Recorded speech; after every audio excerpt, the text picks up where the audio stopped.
Parshat Korach. I think everyone is vaguely familiar with the story of Korach.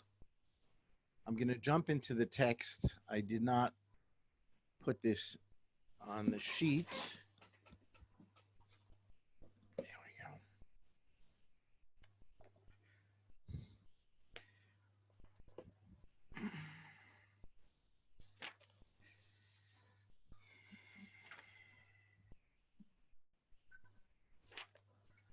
Okay, so Parshat Korach, Bamidbar, chapter 16, let's say, Pasuk 28. Vayomer Moshe, bezot ted'un ki Adonai shalachani, לעשות כל המעשים האלה כי לא מליבי. Moshe declares in front of all of Am Yisrael that this is how you will know that what I've been doing is not of my own volition, but rather God has sent me. אם כמות כל אדם ימותון אלה, ופקודת כל אדם ייפקד עליהם, לא אדוני שלחני. If these people die a normal death, like every other human, then God did not send me. But ואם בריאה יברא אדוני, ופצתה האדמה את פיה, ובלעה אותם את כל אשר להם, וירדו חיים שאולה, וידעתם כי ניאצו האנשים אלו את אדוני. But if a new creation will be created by God, and the earth will open its mouth and swallow them up and all that of their possessions, then, and they will be swallowed alive, then you will know that these people have blasphemed or challenged God. And and as soon as Moshe finished, the earth collapsed, the mouth of the earth opened up and swallowed them up, and their homes, and all the people who were with Korach, and all of their possessions. I want to look at the word Imbria Yivra Adonai. Rashi is just a good point of departure. Imbria, one word, Chadasha, a new creation. Rashi is focusing on the word Bria, quite reasonably focusing on the word Bria. Bria meaning something created anew, not fashioned from existing. Yivra Hashem, להמית אותם במיתה שלא מת בה אדם עד הנה. ומהי הבריאה? ופצתה הארץ הפיה ותבלעם, אז וידעתם כי ניאצו הם לקדוש ברוך הוא. ואני מפי הגבורה אמרתי, ורבותינו פרשו עם בריאה, פן לארץ מששת ימי בראשית מוטב ואם לאו יברא השם. Rashi quotes a medrash from the Gemara that the dual language, v'im bria yivra Hashem, so they insert a homiletic question mark. V'im bria, if it's already been created, already as part of creation, then let that swallow them up. And if not, let God create this opening in the earth now for the purpose of swallowing them up. Now, what's the Gemara there doing? The Gemara there is referencing a Mishnah in Pirkei Avot that we're going to look at great length. Before we do, Ibn Ezra suggests, and is quoted by Ramban, that Bria, which we know means to create, need not necessarily mean create. It could mean to split. And he brings a pasuk from Yechezkel to show that. And Ramban brings a pasuk from Yirmiyahu. No, he doesn't. Chizkuni does. Sorry, you can go. Okay, so Ramban quotes that Ibn Ezra. כתב רב אברהם, יש אומרים כי בריאה תורה על המצאה יש מאין, וכבר נבקעו מדינות רבות ויורדות הדברים בהן שעולה, And Ramban points out quite reasonably that an earthquake, including an earthquake that swallows up whole populations, is nothing new. It certainly happened before. And he goes on further. He says, "V'nachon shetomar al hamsa'at davar miyayin ki ein etzleinu b'lashon hakodesh moreh al zot zotim milah zot, aval inyan hi ki b'kiyat alma eina bria mechudeshet." There's nothing about earthquakes that is new for this event. Aval pitichat haaretz et piha livloa hu chidush v'lo niyah me'olam. But the earth opening its mouth and then reclosing, that is certainly something new. As the Ramban adds, certainly there have been earthquakes where the earth splits, but then usually it fills up with water and you have a new lake. This he knew about. I don't know where and how he knows about it, but he knows about this. So earthquakes are not new, but earthquakes that open and then reclose, swallowing populations with them, that is certainly new. So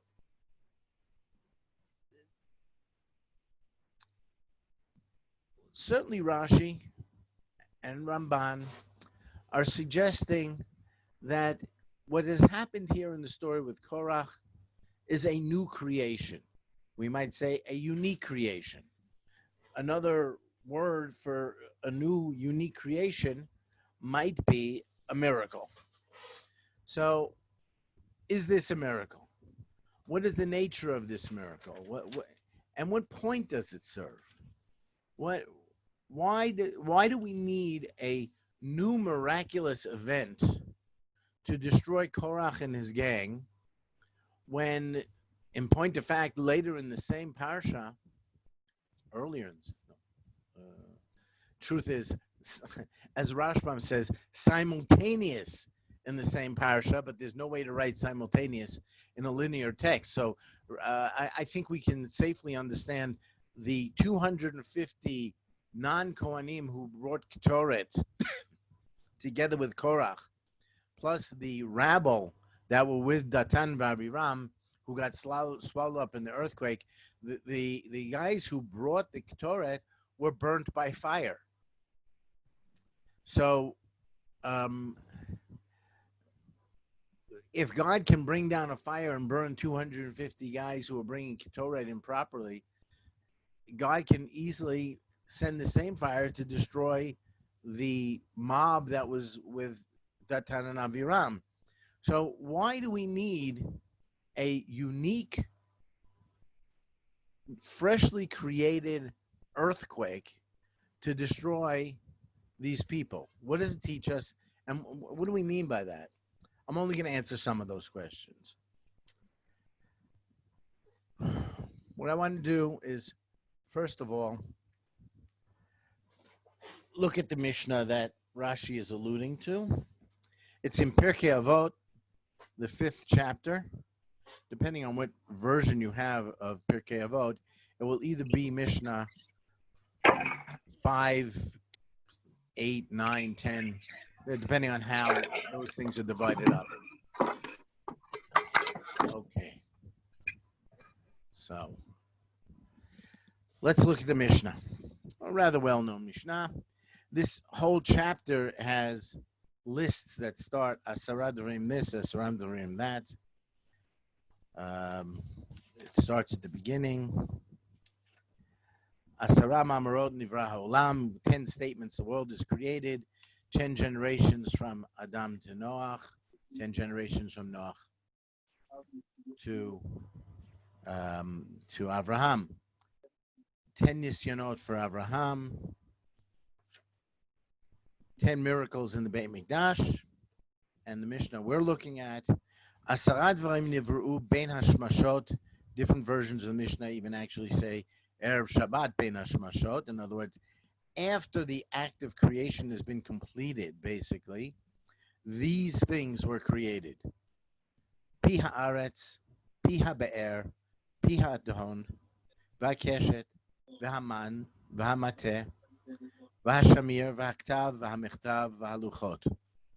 V'yesh omrin af hamezikin ukvurato shel Moshe, ve'elo shel Avraham, v'yesh omrim af tzvat b'tzvat asuya. Now let's look at the text. I think I do have that here. Yeah, okay. So here is that Mishnah from Pirkei Avot. That's not working. Let me make this go away. Better. Okay. Let's look at the list.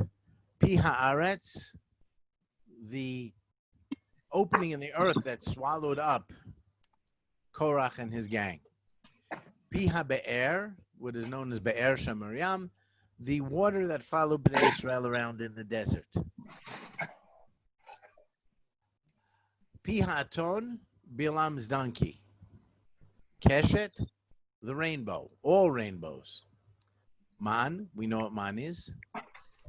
Hamateh, Moshe's staff that he had with him when he did the miracles, or when the miracles took place. Shamir, some miraculous, not miraculous, a unique insect that was used to help split the rocks in the building of the Mikdash, because one is not allowed to use iron implements in splitting the rocks. Ktav ha-michtav, somewhat of a mechloket, but the letters on the luchot themselves. These are the list of 10. V'yesh omrin af hamazikim, shedim, I don't know what those are. Moshe's grave that no one knew where it was. Ve'elo shel Avraham Avinu. V'yesh omrim af tzvat b'tzvat asuya. This is one of the great jokes in all of the rabbinic literature. The first set of tongues that were necessary to create all other tongues for metalworking. Okay. How do you make tongues without tongues? So they threw that in here, definitely as a joke. Though, of course, there actually is a medrash that God presented Adam HaRishon a gift for his first birthday in Gan Eden, a set of tongues to make all future tongues. Fine. What we have before us now is the Perush Rambam. And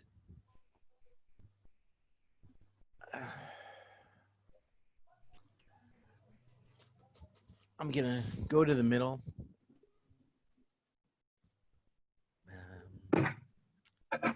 Okay. What is that noise?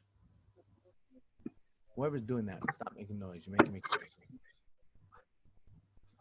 Okay. He's talking about his introduction to Pirkei Avot.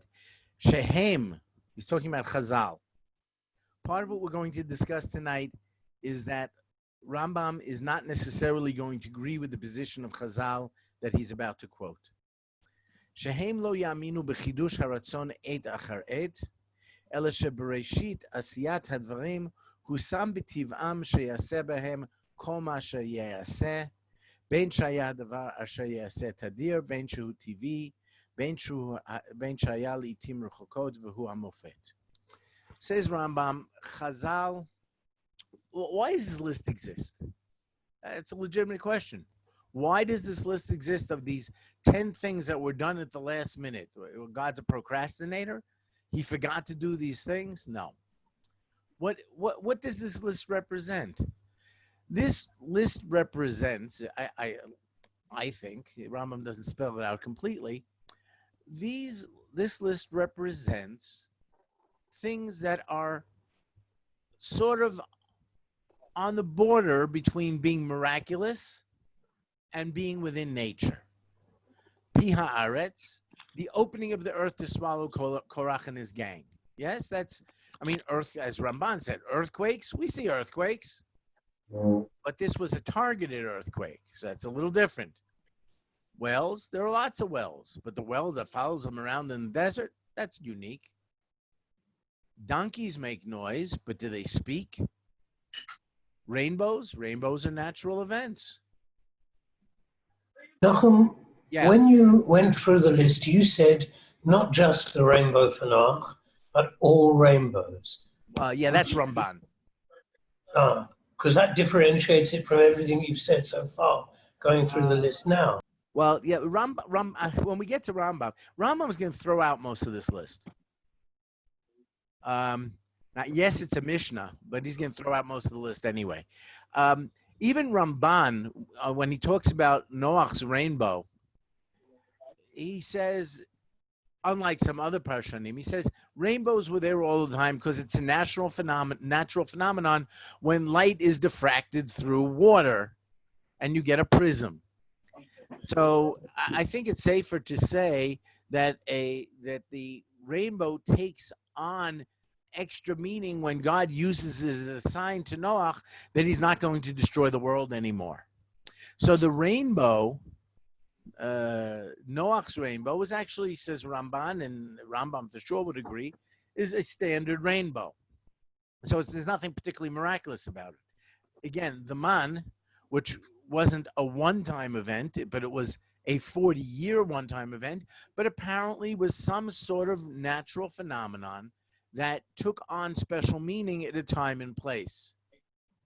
Moshe's stick presumably is a hunk of wood and there's no suggestion in the Torah that Moshe's hunk of wood was anything more than symbolic and a wonderful stage prop to indicate that Moshe is saying what is about to happen is happening at my command, as it were, but no one's suggesting that the stick itself has powers.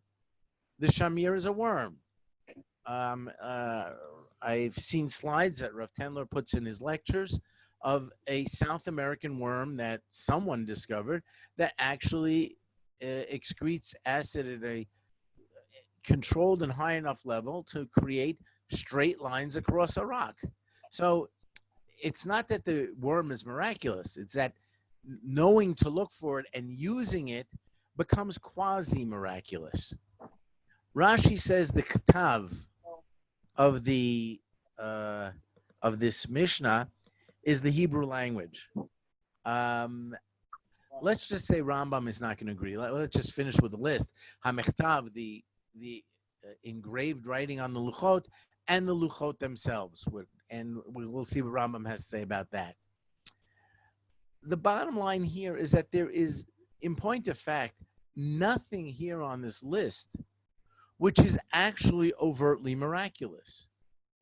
There are elements that exist within nature that had a unique role to play in history, but they're actually within the normal forms of nature.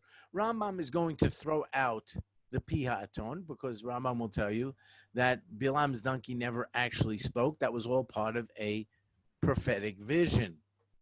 The Keshet is a simply natural phenomenon. The man is a natural phenomenon. What Rambam has to say about the Ketav is interesting. I think I have it at the end of this, the very end. Let's go to the bottom. Here. Where is it? Yes. Rambam in the Moreh Nevuchim, talking about something else altogether, just throws in a parenthetical remark talking about how the acquisition of names in Tanakh in general. In the middle of the chapter, it says, quoting the pasuk, how Adam Arishon gave all the animals names. Vayikra Adam Shemot Limdanu Shalashonot Heskemiyot Velo Tiviot Kemo Shekvar Chashvu. What Rambam is telling us is that unlike certain people who think that language was something that was created by God and in fact precedes creation. Think about all the midrashim that suggest that the Torah existed however many millennia before God created the world, and that God used the language of the Torah to create the world. Or what it says in the Zohar, that God looked into the Torah and created the world. You've all heard various versions of this midrash, and Rambam, with one flip of his pen, is completely rejecting all the above. He says language is something created by mankind and is simply something that mankind agreed upon. What did they agree upon? They agreed that this thing is called a cup, and this thing is called water, and this thing is called an elephant, because everyone who lived in that place agreed it's called an elephant. And there's nothing mystical, and there's nothing divine, and there's nothing theological about any of the above. He goes so far as to say in the chapter where he's talking about the names of God, that the names of God themselves have no particular meaning. I'm not sure I agree with him about that, but certainly his position is that language is simply a human thing, that humans sitting around a fire one night came up with language and agreed what the various words should mean. So Rambam is certainly not going to agree with Rashi that the Mishnah here, that Haktav, the Hebrew language, is something that was created by God as one of the last acts of creation, says Rambam. Nonsense. He's not going with that at all. So a very large portion of this list Rambam is rejecting, including Luchot. We can go down to here. He's quoting the pasuk, "Valuchot maaseh Elohim hema." That sounds like God created the luchot.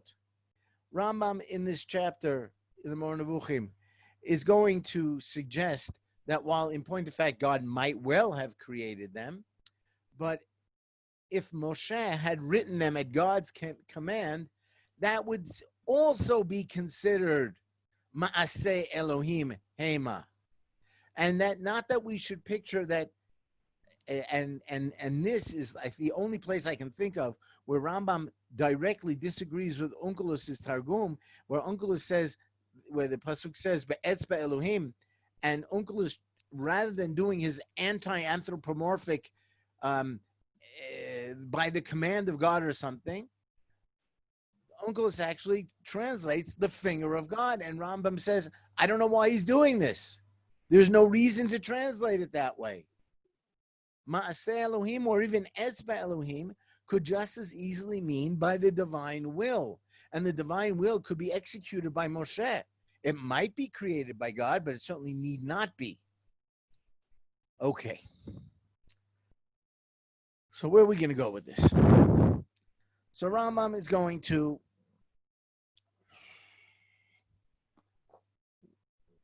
over here. He's talking about how these things are general things that are more or less frequent or common within nature, but they're in nature. And then occasionally there'll be the mofet, which for the moment we'll just call a miracle. And why did Chazal come up with this Mishnah? What's so important here? Says the Rambam, there's a philosophical problem with miracles. The philosophical problem we have with miracles is that it implies that a change was necessary, right? If our lives are ongoing and everything is proceeding from step to step, and then suddenly we need to have a miracle, that would imply a thought in the original divine planning that necessitated the creation of a miracle. If God had done everything right in the first place, we wouldn't need any miracles. That's basically the problem that is being addressed here. By way of background, there was, at the time that the Rambam is writing, not the time of the Mishnah, but these ideas may precede Rambam's time. There's the religious Muslims of the time had this theology that is actually shared by a whole lot of people today, of our people, tragically, that God micromanages the universe, and everything that happens in the universe at any given moment in time is a manifestation of the divine will. The Muslims took it to an extreme that there is no world except by divine will, and that each millisecond God is recreating, or shall we say, re-willing existence. And if for a fraction of a second God stops having his will, then the entirety of the universe would disappear in a millisecond. And Rambam is directly disagreeing with that. Chazal lo yaminu b'chidush haratzon b'chol et. Chazal were rejecting this idea of constant recreation, but rather the perfected creation from the very beginning of Bereshit. Nature is part of the divine will, and the world, the universe as we know it, continues based on the laws of nature, which themselves are the divine will. And in the absence of which, we're getting into some real problems here. And if we didn't believe that, science would be impossible. In a pagan world where everything happens at the whim of competing gods, you have no reason to expect that what's true today should be true tomorrow. And everything is explained by the capricious gods who need to be given all sorts of gifts all the time to keep them happy. That's a pagan worldview.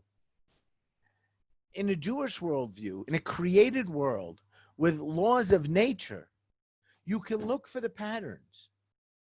You can look for the laws of nature. As a matter of fact, we talked a couple of weeks ago about how it's one of the greatest mitzvot. The first mitzvah is Avat Hashem. And the first thing we do as part of Avat Hashem is to study his creation. The study of physics, the study of biology, the study of chemistry is the study of God, and avodah as part of the worship of God is part of Avat Hashem. But that can only work with a reliable natural world. Ramban completely disagrees with this, but we're not going to touch on that today because we're not going to have time. Maybe next week, maybe the week after. So Rambam is saying, I don't know how Ramban can possibly deal with this Mishnah, because Ramban definitely does believe that our daily existence, mi'et le'et, is a miraculous existence. But we'll deal with that separately at another time. So continues the Rambam.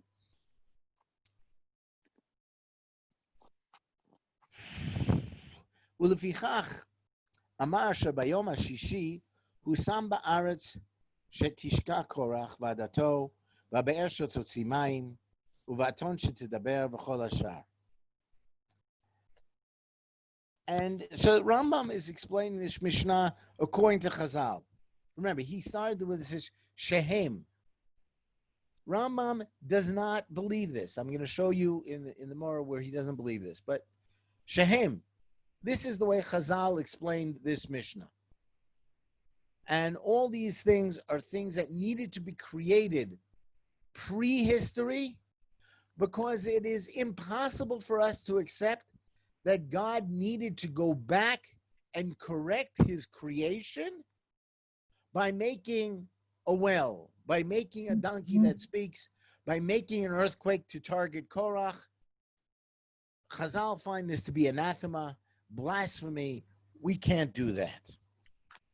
V'shema tomar, im hamoftim kulam husmu b'tiv'ei otam advarim mishesh yemei bereshit, lami yichadu ela asara. Rambam says, so why these 10? Right? Why? What's so special about these 10? What? There aren't other miracles? Of course other miracles have happened. What's special about these is that, how does he put it?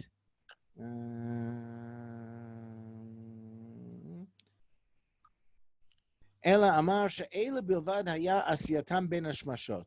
These were the ones that were set aside as the final act of creation. But says Moshe, other things, like for example, Kriyat Yam Suf is not in here. Why is Kriyat Yam Suf not in here?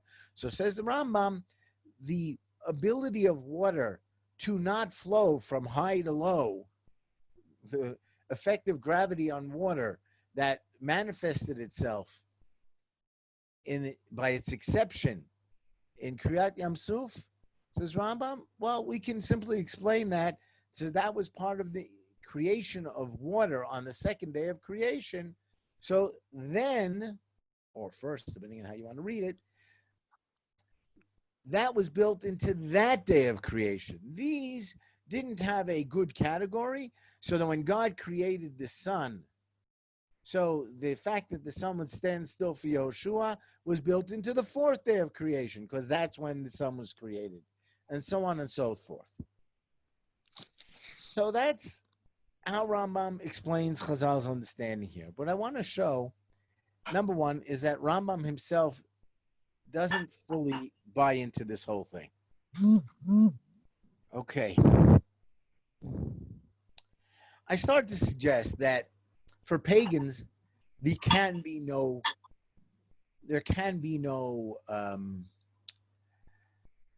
what's the word? Science. There can be no nature. There can be no scientific process. A pagan, another way of saying is God of the gaps, is going to try to maximize the influence of God on our daily life, because for the pagan, the more you assign to God, the more control in theory you have in trying to protect yourself from those very same gods, or from nature, or from the effects of nature, from everything that you go through in life. But if you don't have a pagan outlook, if you have a scientific outlook, which makes a whole lot of sense to me. So if you have a scientific outlook, how if you take that to an extreme, you've written God out of history, right? You don't want to turn yourself into a deist where God created the world and disappeared, right? So how do you find the balance? God still needs to be in the picture. So we're working our way towards Rambam's position, where you have a pagan world where God is constantly in the picture, but there's no real science, and there couldn't be science, to a world where we've explained away absolutely everything, such that God's out of the picture because everything is nature. Okay. So let's go to Moreh Nevuchim. 229. We have that here? No. Okay. Why is this list here? Okay. 229. Where do we want to be?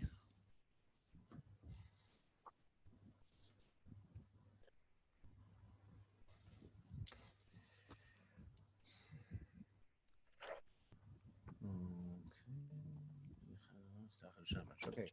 We want to be here. Okay. Al tachshov sheze soter ma she'ivharti. Don't think that the principle that Chazal established, ein kol chadash tachad hashamesh, there can't be any new creations, that this goes against my philosophy. Aval afshar shekavanato she'ateva mechayev et hamatzavim hamuvtachim ha'ele nivra efo misheshit yemei bereshit. V'zeh nachon. First of all, you can say that all these miracles were built into creation. מה שאני אמרתי שהדבר לא ישתנה מטבעו ולא יתמיד בהשתנות זו, זה כדי להישמר מפני ניסים. That Chazal and Rambam himself have tried to establish this principle is because we do not want to have runaway miracles. Just everything is considered. In other words, we don't want to have Ramban's philosophy. Granted, Ramban wasn't born yet, but the idea was certainly out there, and he's fighting against it.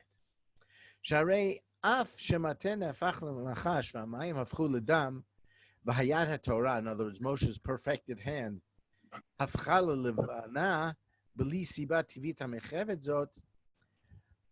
Rambam just offhandedly defined a miracle. That there are changes in nature, whether it's Moshe's staff turning to a snake or his hand becoming mitzorah and then going back to normal, or any of these other miracles, they're all temporary. That's, Rambam sort of creates a list of recognizing how you recognize a miracle. And actually, I scribbled it down somewhere.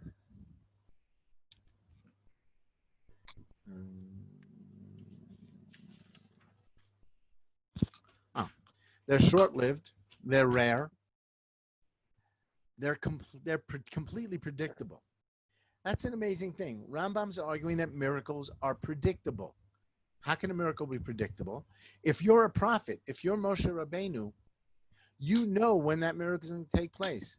Kriyat Yamsuf was going to happen whether or not Bnei Israel was standing on the waters of Yamsuf waiting to cross. Either way, Kriyat Yamsuf was going to happen that day. The miracle was that Moshe knew and positioned himself and Bnei Israel to take advantage of it. And mostly for the Rambam, miracles are basically local. They serve a local need. In other words, the man is because the people are hungry. The well is because the people needed to drink. Kriyat Yamsuf is because the Egyptians need to be gotten rid of. And as a secondary benefit, Bnei Israel needed to be convinced that certain aspects of Moshe's activity on their behalf was to see the divine hand. Okay, so Rambam is, trying to focus our attention on the nature of miracles. But Rambam is clearly not agreeing with Chazal that miracles are built into nature. Rambam is clearly allowing for the concept of mofet. That's what he calls it, mofet. He doesn't use the word nes. He uses the nes to mean something else, an educational thing.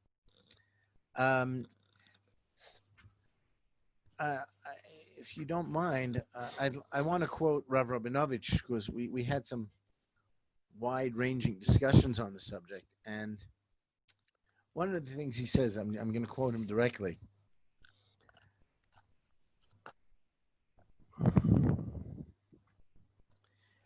The problem with Chazal's position is that they've made God a prisoner of the very nature that they've created for him. Chazal were so disturbed by the possibility that God could create miracles and therefore violate the laws of nature because it would imply that the original creation was not perfected. The problem with that is the following. You've made God a prisoner within his nature. Or as Rav Rabinovich said it, and with irony and humor, but he means it quite seriously. It's far worse to say that God has no bechira than to say that he has bechira. I'll say it in reverse. What Chazal are running away from is to say that God has will and that he can change his mind and decide to make an earthquake now. Because that implies that there was some flaw in the original divine creation. But it's far worse to say what Chazal seem to be suggesting is that God can't violate the laws of nature. That's even more of a problem. Better to say that God does have bechira and justify that than to say that God doesn't have bechira. Okay, so let's go back to Rambam. So when and how does God do miracles? Rambam is much less disturbed by Chazal by the suggestion that God can and will, when the need arises, violate the laws of nature. And he says it quite clearly that when the need is there, he can turn the water to blood. He can have the water flow upwards at Kriyat Yamsuf. He can have the sun stand still for Yoshua or make it feel like it is. And he can rain down rocks from heaven on that same day in Yehoshua's battle in Emek Ayalon. And all of those unique and limited events are just that. They're miracles. They're a mofet. But the laws of nature do still apply. And the fact that there's one isolated exception here or there does not undermine our whole theology that nature exists and it is a divine will that nature should continue functioning. There is one Rishon, his name is Nisim. His mother was prescient. Nisim of Marseille, who wrote a book called Marseille Nisim, in which he takes the Rambam's philosophy even further. He's more Rambam than the Rambam. And he suggests that there are two kinds of miracles. I mean, actually, he breaks it down into subcategories, but basically there are two kinds of miracles. The miracles where there are only God and the Navi, in which case he's going to assume that the entirety of the event is merely a vision between the Navi and himself, and therefore he includes Moshe's hands turning to Tzarat and Moshe's staff turning to a snake when God is talking to him, not talking about the time he's before Paro, but any time the vision of Abraham before God with the three men who come to see him, he sees all of those events, Gidon and his first vision with God, Yoshua and his first vision with God, all of those events, whether it's just the Navi and God, are all as visions and do not take place in the real world. The visions that where other people are involved, those take place in the real world, and those involve the Navi taking advantage of what was built into creation, and that the Navi knows that that unique event is going to take place at that time and place, and he takes advantage of it. Okay, so that's Nisim of Marseille, who's taking Rambam to places beyond even where Rambam wanted to go. I want to go back to the man. We're not going to finish the subject today. There's so much more to talk about, and we'll continue next week. Next week. Ladies and gentlemen, next week I have reason to believe we're going to be back in the shul. We have permission from the shul to go back to Shabbat afternoon between Mincha and Maariv. So, in Yirtzeh Hashem, we're going to go in that direction, and we'll be back live next Shabbat at approximately 7:20 in shul. Okay, anyway. So before we get there, I want to go back to Parshat B'Shalach. It's amazing how much theology we get out of Parshat B'Shalach, and I'm not talking about Kriyat Yam Suf. I'm talking about everything that happened after Kriyat Yam Suf. And Avram, the son of the Rambam, has an amazing insight into that event with the man. God says to Moshe, the people are quite reasonably complaining, we didn't bring enough food for a sustained period in the desert. What are we going to eat? And the result of that was the man. And what the pasuk actually says is kirvu lifnei Adonai. They should gather before God. V'hinei.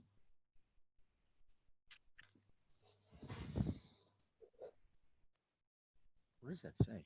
V'hinei yad Hashem nira ba'anan. No, that's not yad.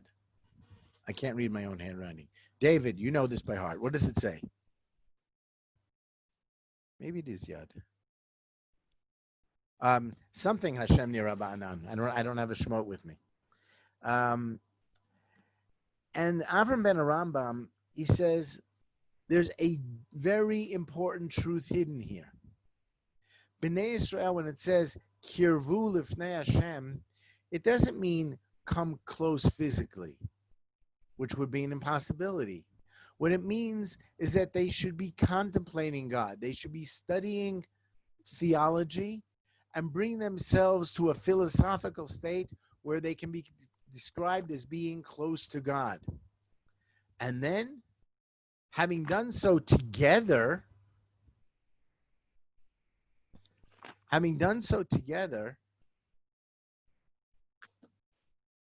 they have an apprehension of God be'anan.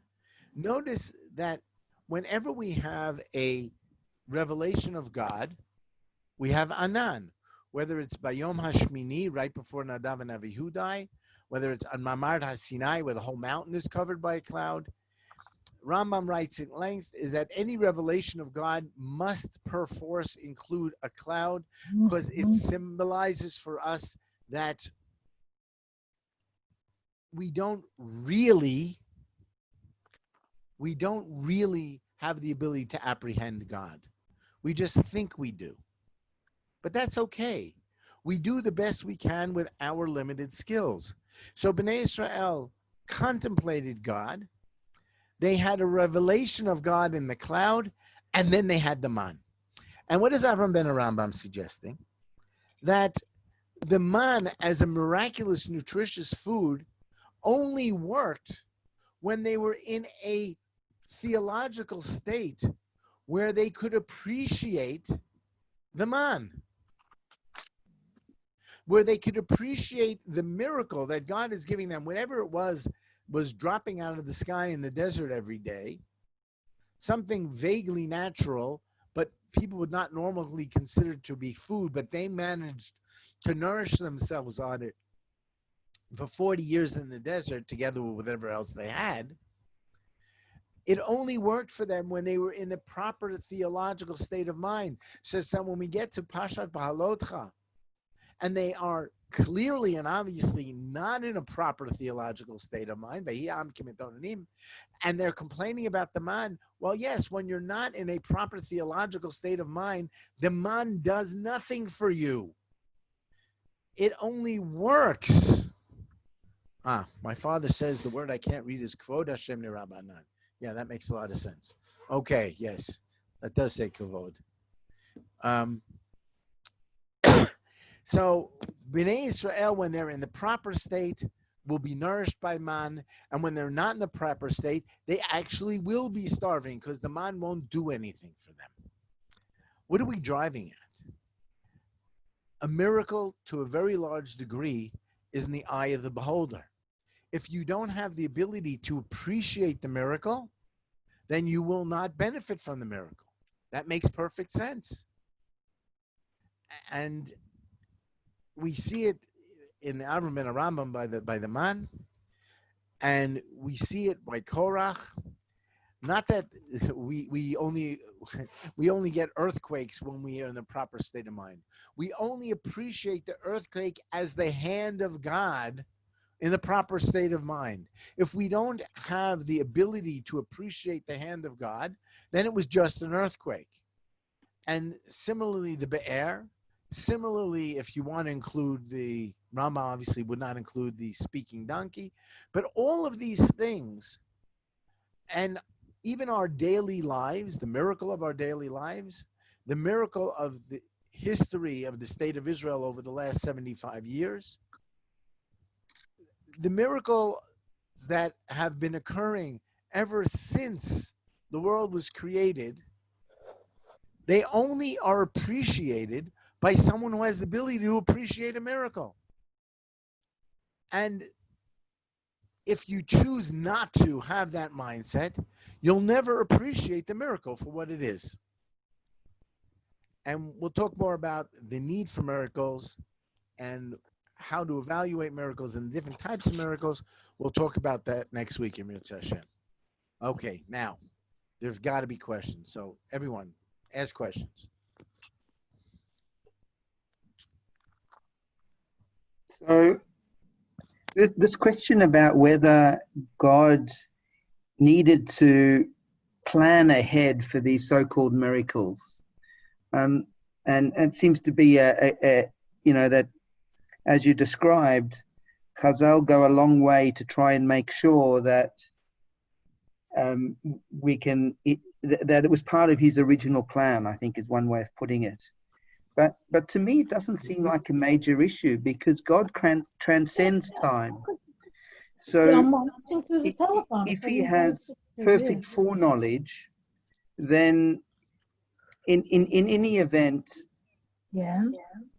something that happens, for example, at the time of the crossing of the Red Sea, for him is happening at the same moment as Bein Hashmashot on the sixth day of creation.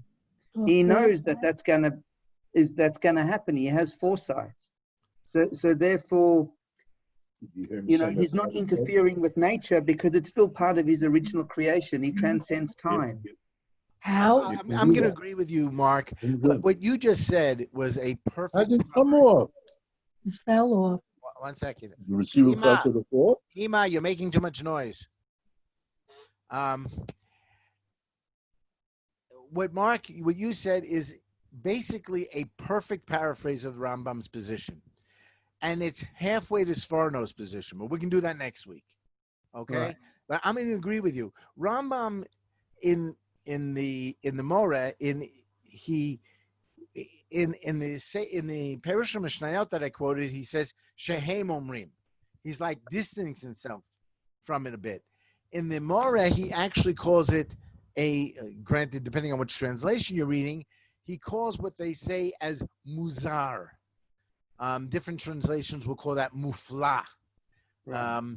But he's definitely distancing himself from the idea that God needs to be so far above creation that he's not allowed to intervene. So I'm definitely going to agree with you there, and Rambam is definitely agreeing with the way you articulated the position, and I think Chazal's position probably should be a little more subtle than the way it's presented in the Mishnah. But the problem with the Mishnah is that Rambam takes a couple of dozen pages in the Moreh Nevuchim to explain his idea, and Chazal in the Mishnah, they have 3 lines. And it's and a there's pithy no statement subtlety. in a way. It's a pithy statement, and it's almost humorous in the way it's presented. Well, I still think that last line is deliberately humorous. So, I'm going to agree with you. Let's not critique Chazal too much. Chazal were forced to boil it down to one sentence, and Rambam devotes a couple of chapters in his various writings, and in his Ma'amar al Tchiyat HaMeitim, which we'll tackle completely separately, he goes on page after page after page explaining why the summary that you gave for the Rambam's position needs to be what it is. So your paraphrase of the Rambam is perfect. And I think Chazal are at a disadvantage here because they can't really spell out all of their ideas. Excellent. Thank you. Okay. Okay. So next week in the shul after Mincha. Excellent. Shavua Tov. Shavua Tov. Thank you very much. Welcome.